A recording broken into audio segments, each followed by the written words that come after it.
Welcome to the Card Show Live Theater presented by Collectibles on SI out here at the Great Lakes Collectors Convention. We're going to be talking about insuring the hobby's future here. We're very fortunate to have Lawley Insurance as one of our partners this year at the Great Lakes Collectors Convention. And with us today will be AJ Dolce from Lawley. And he'll be joined by Alex Tressler, otherwise known as Army ATC 22, and Chaz Kaplan from Hobby Ohio, also known as The Dude. The Dude. Gentlemen, thank you for joining us today. Oh, thanks for having us. Thanks for having us. AJ, we'll start with you. Lawley Insurance. Let's set the stage here. Let's talk about the importance of for example, there's a lot of product on the floor. There's a lot of money being exchanged hands, not only here but shows across the country, and we're talking about high value product. Why is it important to have your product insured? Let's start with that. Great question. I think the hobby is just fantastic, right? We all love it, live it, breathe it, all aspects of it. But what I've learned in my insurance career is the value of these cards are often overlooked from an insurance standpoint. They're not insured to their value, to their full value. There's a lot of solutions, a lot of products out there, and a lot of different needs. You know, I've had some great conversations today.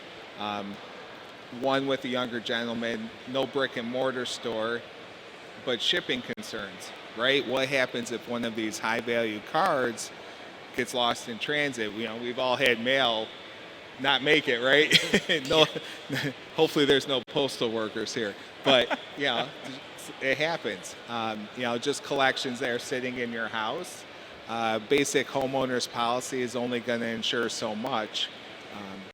But I think it's just one of those things where, the company I work for, Lawley, we're licensed in all 50 states. And, we just love taking a look at all aspects of the market. How has the industry changed, the hobby industry, from the standpoint of insurance? Take us back a couple of years. It might not have been top of mind, but the explosion, particularly the last couple of years with these shows and the proliferation of product, have you seen a change, and what does that look like in the mindset of a collector? Yeah, I think what we've seen is the shift from a lot of personal collections that may not have had what you see at these card shows. I see so much of the high value out there that, boy, if something were to happen, burglary, theft, fire, you're not out a few, cards. You're not, out like me. I'm a big fan of Will Clark. I'm not too worried about my Will Clark rookie card, right? I could replace that for a couple bucks. But, boy, some of what I see out there is definitely something you want to make sure is insured to the fullest. I'm going to throw to these guys in a second for some examples, but before we do that, what is Lawley's perspective on the hobby industry, and why should a collector go with you in particular and your company? Great question. I'm a hobby enthusiast. I'm not here to sell insurance. I'm here because I love collecting. I already got my eyes on stuff, and my wife's here with me. So she's going to be my checks and balances as to what I'm spending this weekend. But to me, I just love the hobby. So when people are bringing me their concerns about, hey, do you insure this? Can we take care of this? My brick and mortar store. I'm just interested in what they have. It's more of a conversation. And then from there, we just put it out to market. There's plenty of carriers out there that we, put it out to, and if the quote works, it works, and we're happy to present that and be that company that provides the solution. Sounds good. Alex Tressler, you travel around the world, or around America at least, going to these shows, seeing a number of different cities. Give us an example or two of a situation where somebody should have been insured and probably regrets that they hadn't, something within a show or an experience that comes to mind on why they should have been insured. Yeah, it deals a lot with, unfortunate events with theft, at shows. So that's one of the biggest one of the biggest things a lot of people worry about, especially why we have so much security. It's one of the big things for here. But the vendors themselves having somewhat of insurance, on these cards. So in case that happens, unfortunate events that happens, and it's rare. It's a rare cases. It doesn't happen all the time, right? That those big cards, like you're saying, like there's cards in this room that are pay for a house. Yeah. Like that's wild. So those type of instances, it's hard. Maybe it's misplacing it yourself, right? Don't know if it falls under the category and stuff, right? Can be on you, but getting some of that money back and everything, or it's raining today, right? How much it's raining today, and the weather-related stuff, damage to these cards, because that stuff happens. Going back to you explaining whatever. I have one question, on a caveat off of here. Is just like these dealers, individuals getting insurance and stuff. How is it easy for these individuals to? Is it a big package where covers all, or is it you have to have normally in collectible space you have to have a detailed list, right? And as much as these cards change hands, how hard is it for someone to their policy? Is it constantly evolving, changing, or is it like okay, you're covered for just this amount? That's a great question. It can go one of two ways. The carriers most definitely want to know those unique cards, those high values. They're going to want those itemized. From there, your inventory list could be more generic. Okay. I have X amount of cards worth $500 each. So if you're shipping one out, taking one in, that could be a little more flexible. Yep. But that Michael Jordan rookie card, PSA 10, they're going to want to see pictures of that and know that it's an authentic card. You can also do blanket policies. So a lot of times, my collection's valued at $200,000. Okay, great. $200,000. We'll quote you at that. We'll quote you at $150, whatever you want, and then you just got to make sure you document those high-value cards. Have them documented. Excel spreadsheet, the pictures. They all want pictures, right? Can't go without the pictures. So, and then one thing I just wanted to add, another big need we're seeing is transit. Making sure, say those cards are covered at your home, but you're coming to a card show. You stop at the rest area. You just want to make sure, and the weather too. That's a big one, right? You just want to make sure you're covered anywhere that collection is. Yeah, I think what I was trying to get at is as much as cards change hands, like how the ease of access of these individuals to be able to change their policy could possibly be on a daily basis, right? Is it easy enough for because I would imagine just like any other policy or anything, like are you re-signing an insurance policy every time you add a new card or take one away, especially those itemized like high value dollar cards? You most certainly can make modifications, but our goal is to keep them as general as possible. Gotcha. Because, this is an industry, nor do the carriers want to spend the time, because a lot of times these policies aren't very expensive. So they don't want to spend a lot of time re-quoting every couple months, but they most certainly want to know the value of those Michael Jordan rookie cards. They want to see if that's in your collection. Okay, you're going to need this kind of blanket. But then if that card goes out of your collection, and then all of a sudden your collection isn't that valuable, then let's re-quote it, because now you might just need a $20,000 limit. Because I think a lot of people are standoffish with it in general if they don't have it. It's because they feel like it'd be just too much work to constantly keep doing it. So having ease of access of the insurance companies don't want to constantly deal with you every day is good. Like if it's that easy to continue to update, that everyone needs to be having. Right. Speaking of insurance, we hope this roof holds up with all the rain coming down here at the Independence. If not, I better hurry up and write some policy over Independence.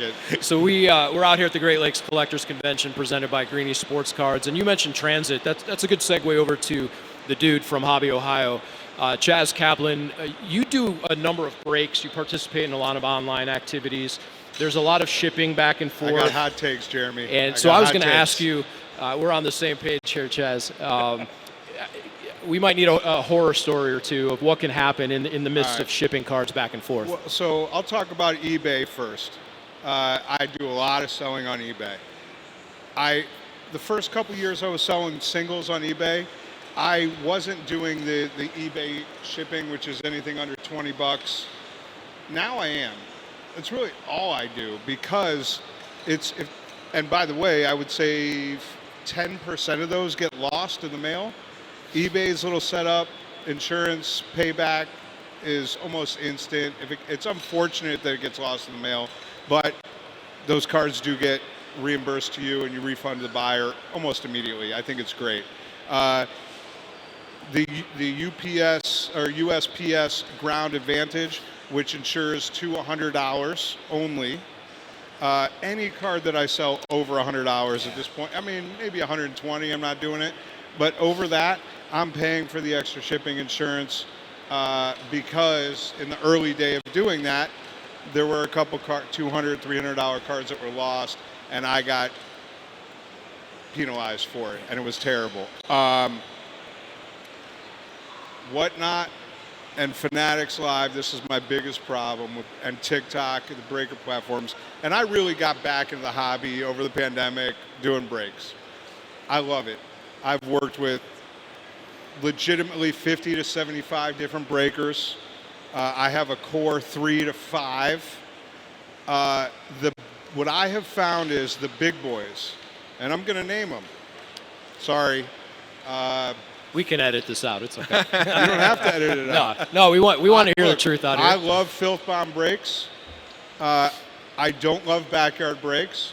I've worked with both of them. When you pay that kind of money, $500 to buy the Washington Commanders, to be chasing a Jaden Daniels autograph card that's immediately worth $800. Not only it's worth $800 that day, the day that the product gets released on, but 2 weeks later, it's worth half of that. So first of all, the value immediately changes with time. Filth Bomb Brakes, Backyard Brakes, they take forever to ship. It's frustrating. But more importantly, if you hit one of those massive cards, let's say you hit 2 or 3 of them, and you paid $500 to get into this break, you've now got $1,500 worth of product that's insured for $100, no matter what. I would say 97% of breakers on Fanatics Live, Whatnot, and TikTok will never, ever insure anybody's cards for more than $100 for the whole package. And it is so frustrating. And frankly, that's how I've narrowed down to the 3 to 5 breakers that I personally work with. 238 cards out of Nashville. Their family, I hung out with them. They came up here for the National last year. They know if I hit more than like $500 worth of cards, not only, first of all, they ship everything to me UPS overnight. So the less hands it's on your product, that's one safety blanket. Then they insure it. And they rip, again, these breakers are ripping through so much product. They're hitting a one-on-one, a big one-on-one card every other day. You know, they're doing it. They do it right. BBCE, I believe is who it is, out of Indianapolis. Yep. They will insure bigger cards for me in FedEx, and Slab Stocks out of Milwaukee, Wisconsin. Shout out to Aaron. Shout out to Aaron, Slab Stocks. Aaron is awesome. Aaron is the man. And I do a lot of business with him. And I'll message him on IG, or I'll message him through Fanatics Live app. He knows if I hit something big, and Aaron, and again, these guys are ripping stuff. I'm primarily doing it on release day, where the value is at its peak if you have it in your hand within 48 hours. Not only will they ship it fast, they also will insure it without me having to worry, because my Fanatics Live actually said you have to insure it. Like they because I break for Grabo Sports Cards in Virginia. Yeah. And whenever we break and everything, and of course we wrap we sort everything ourselves as the breakers, but we hand it off to someone else who does the shipping. Right. But we have to annotate if any of it needs insurance. Like if it's the bigger hits. Really? The breakers we mark it down saying these are the ones insurance, and then the shipping department will look up the value of that card right then, and they'll add that extra insurance, before they ship it.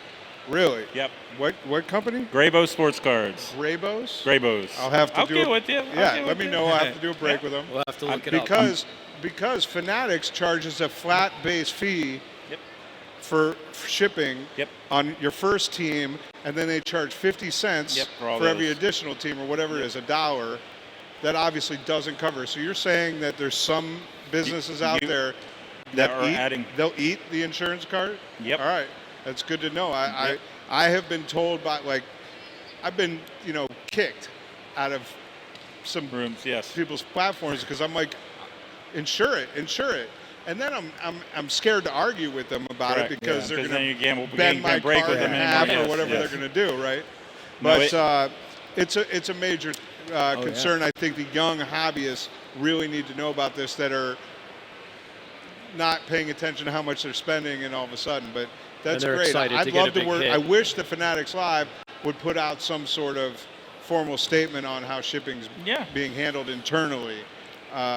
Because So, it's not. AJ, want to throw that back to you. AJ Dolce with Lawley Insurance, one of our partners out here at the Great Lakes Collectors Convention.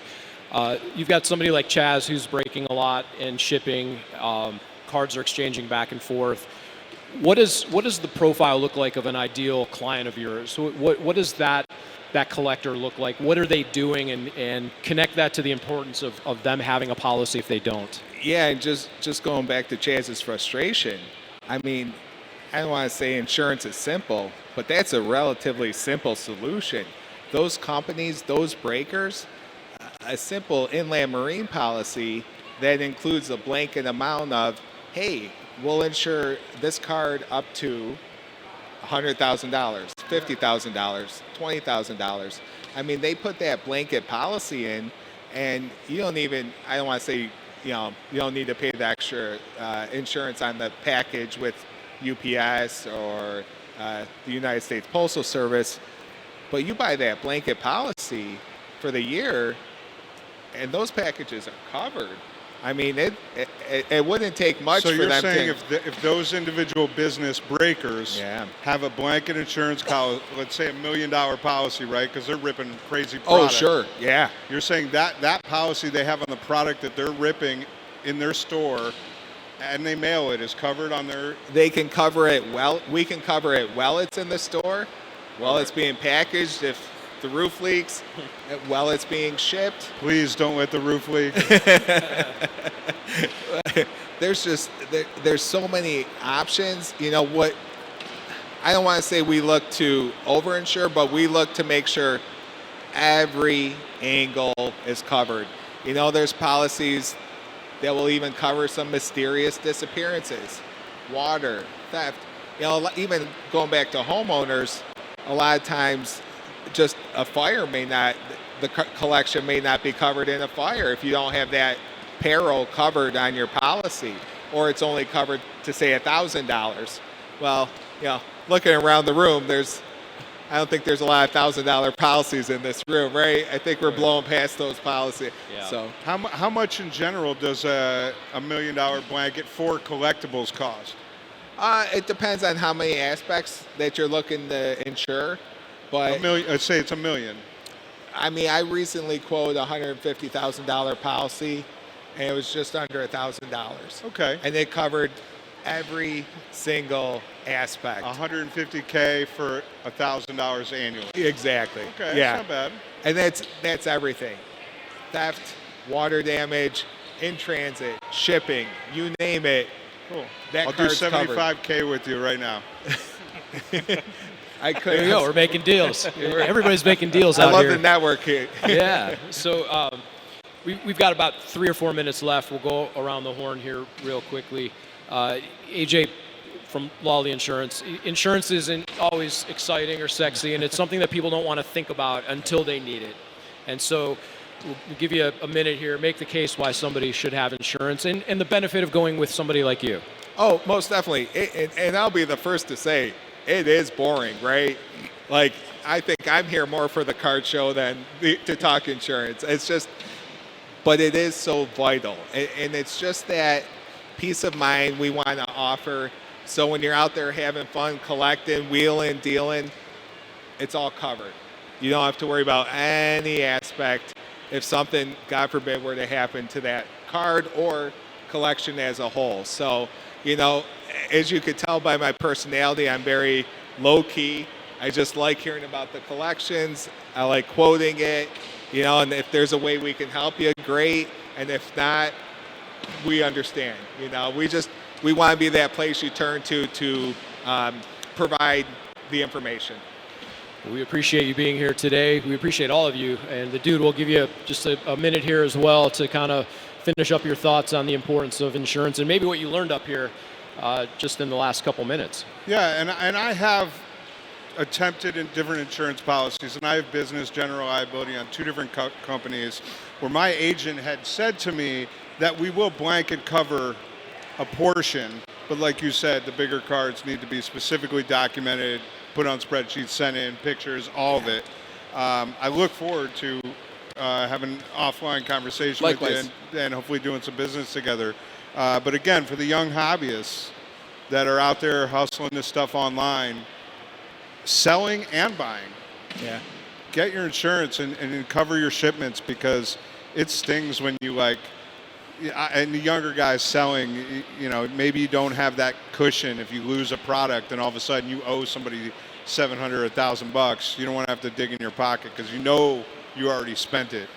It's a painful lesson, and if you don't heed it ahead of time. So, Alex Tressler, final thoughts from you on the importance of insurance and protecting your hobby collections. Yeah, in today's environment, everyone's reactive, right? Everyone waits till something happens and then all of a sudden tries to figure it out. Be proactive.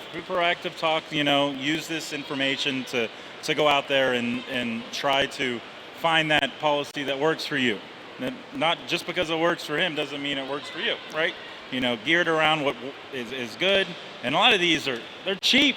People don't understand. It's only a few dollars a month and everything, right? I had to deal with it when I got out of the Army with insurance policy. I had to buy, military was covering my insurance for the longest time. All of a sudden I'm out, they're like, hey, you got to pay yourself.